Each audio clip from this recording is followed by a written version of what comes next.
ओम शांति। आज 18/1/22 के बाप दादा के महावाक्य हैं। मीठे बच्चे, सवेरे उठकर बाबा को बहुत प्रेम से याद करो, और बाबा को याद करेंगे तो बाबा भी प्यार करेंगे, कशिश होगी। गीत तुम्हें पाके हमने जहाँ पा लिया। ओम शांति। मीठे मीठे बच्चों को बाबा बार बार समझाते हैं, बच्चे अपने को आत्मा समझो, यह शरीर मेरा नहीं, यह भी ख़त्म होना है, हमको बाप के पास जाना है। ऐसे ज्ञान की मस्ती में रहने से तुम्हारे में कशिश बहुत आएगी। यह तो जानते हो, यह पुराना चोला छोड़ना है, यहाँ रहना नहीं है।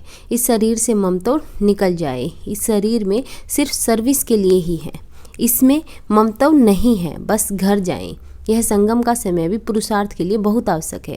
अभी ही समझते हैं हमने 84 का चक्र लगाया है। बाप कहते हैं बल धंधा दौरी आदि करो, गृहस्थ व्यवहार में रहते बुद्धि में यह याद रहे कि यह तो सब कुछ खत्म होना है, अब वापस घर जाना है। बाप भी सदैव घर में रहते हैं ना, बल 8 घंटा धंधे आदि में लगाओ, 8 घंटा आराम करो, बाकी समय बेहद के बाप से यह वार्तालाप रूह रिहान करो। बाप की श्रीमत है मीठे बच्चे, निरंतर याद की यात्रा पर रहो। जितना याद की यात्रा पर रहेंगे तो तुम्हारी प्रकृति दासी बनेगी। सन्यासी लोग कब मांगते नहीं हैं, वह योगी तो है ना। निश्चय रहता है कि हमें ब्रह्म में लीन होना है। बहुत पक्के हो रहते हैं, बस हम जानते हैं ये शरीर छोड़ जाएंगे। बड़ी मेहनत करते हैं। भक्ति मार्ग में कई भक्त देवताओं से मिलने के लिए अपना जीव घात भी कर लेते हैं। आत्मघात तो नहीं करेंगे, कहेंगे वह तो होता नहीं, आत्मा तो अजर और अमर है, बाकी जीव घात होता है। तुम बच्चे योग में रहते हो तो जैसे अमर हो, कभी कोई भी ख्याल नहीं आएगा कि तुम कुछ करें, परंतु वह अवस्था मजबूत हो। कभी ऐसा कोई ख्याल नहीं आएगा कि हम ऐसा कुछ करें, अवस्था मजबूत हो। पहले तो अपने अंदर देखना है कि हमारे में कोई खामी तो नहीं है। खामी नहीं होगी तो सर्विस भी अच्छी कर सकेंगे। फादर रोज सन सोज फादर, बाप ने तुमको लायक बनाया और तुम बच्चों को फिर नए को बाप का परिचय देना है।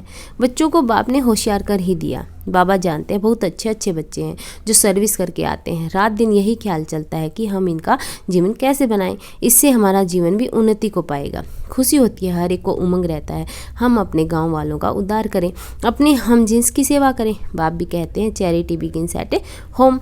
बाप बैठ बच्चों को ही शिक्षा देते हैं कि बच्चे तुमको पहले अपनी उन्नति करनी है। बाप जानते हैं रूहानी कल्प पहले मिसल ही है। यह वृक्ष है ना, इसमें सभी सेक्शन है। तुम आगे चल सब साक्षात्कार करेंगे। कैसे सब रहते हैं, सिजरा तो जरूर है ना। बुद्धि भी कहती है वहाँ से आत्माएं फिर नंबरवार आती हैं। तो बच्चों का विचार सागर मंथन चलना चाहिए कि ऐसे ऐसे सर्विस करें। यह करें, साथ साथ बाप की भी याद रहनी चाहिए। याद से ही उन्नति होती है। बाबा कहेंगे ड्रामा प्लान अनुसार जो पास हुआ वह ठीक है।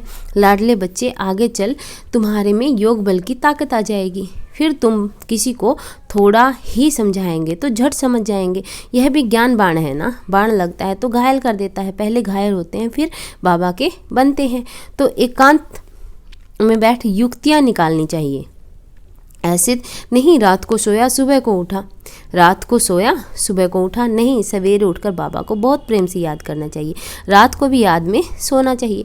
बाबा को याद ही नहीं करेंगे तो बाप फिर प्यार कैसे करेंगे, कशिश ही नहीं होगी। भल बाबा जानते हैं ड्रामा में सब प्रकार के नंबरवार बनने हैं, फिर भी चुप करके बैठ थोड़े ही जाएंगे, पुरुषार्थ कराएंगे ना।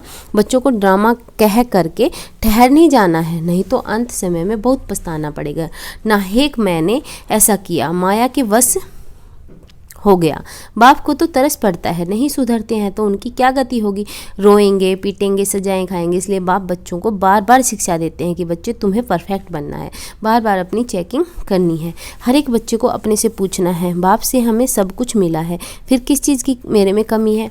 अपने अंदर झांक करके देखना है। जैसे नारद से पूछा ना कि लक्ष्मी को वरने के लायक अपने को समझते हो, बाप भी पूछते हैं लक्ष्मी को वरने लायक बने हो, क्या क्या खामियां रही हुई हैं जिसको निकालने का पुरुषार्थ करना है। नए नए बच्चों को भी समझाया जाता है बताओ तुम्हारे में कोई खामी तो नहीं है, क्योंकि तुम्हें अभी ही परफेक्ट बनना है।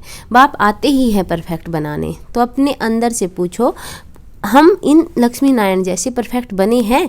अगर खामियां हैं तो बाप को बताना चाहिए कि यही है, खामियां हमारे से निकलती नहीं है, उसका कोई उपाय बताओ। बीमारी सर्जन द्वारा ही निकल सकती है, तो ईमानदारी से सच्चाई से देखो मेरे में क्या खामी है। खामियां बताएंगे तो बाप राय देंगे। खामियां बहुतों में है, कोई में क्रोध है या लोभ है या फालतू चिंतन है, तो उसमें ज्ञान की धारणा हो नहीं सकती।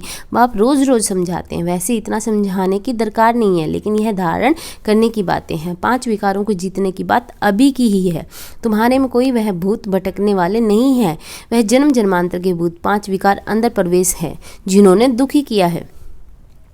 काम भूत के लिए तो रोज समझाया जाता है, आंखें बहुत धोखा देती हैं, इसलिए आत्मा को देखने की प्रैक्टिस अच्छी रीति डालनी चाहिए।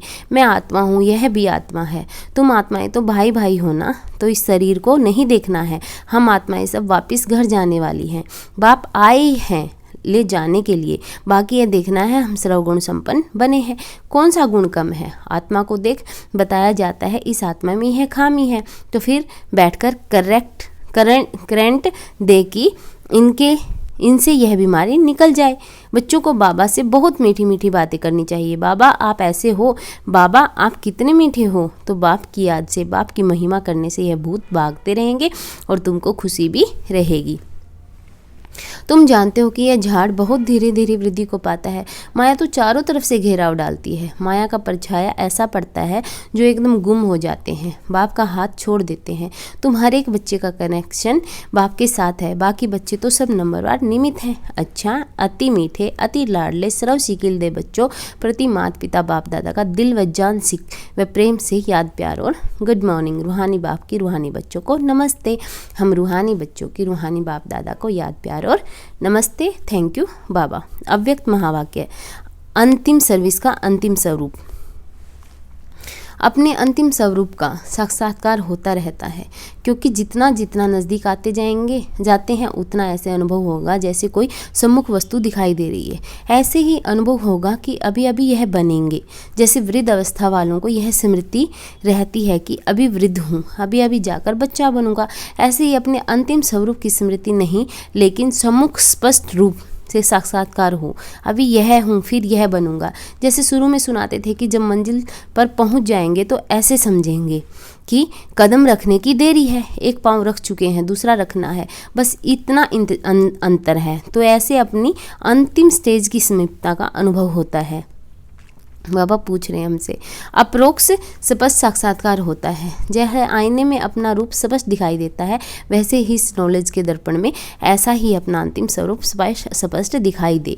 जैसे कोई बहुत अच्छा सुंदर चोला सामने रखा हो और मालूम हो कि हमको अभी यह धारण करना है, तो न चाहते हुए भी धारण करने का समय जैसे जैसे नज़दीक आता रहेगा तो अटेंशन जाएगा, क्योंकि सामने दिखाई दे रहा है। ऐसे ही अपना अंतिम स्वरूप सामने दिखाई देता है, उस स्वरूप तरफ अटेंशन जाता है। वह लाइट का स्वरूप कहो व चोला कहो, लाइट ही लाइट दिखाई पड़ेगी। फरिश्तों का स्वरूप क्या होता है? लाइट। देखने वाले भी ऐसे अनुभव करेंगे कि यह लाइट के वस्त्रधारी हैं, लाइट ही इन्हों का ताज है, लाइट ही वस्त्र है, लाइट ही इन्हों का श्रृंगार है।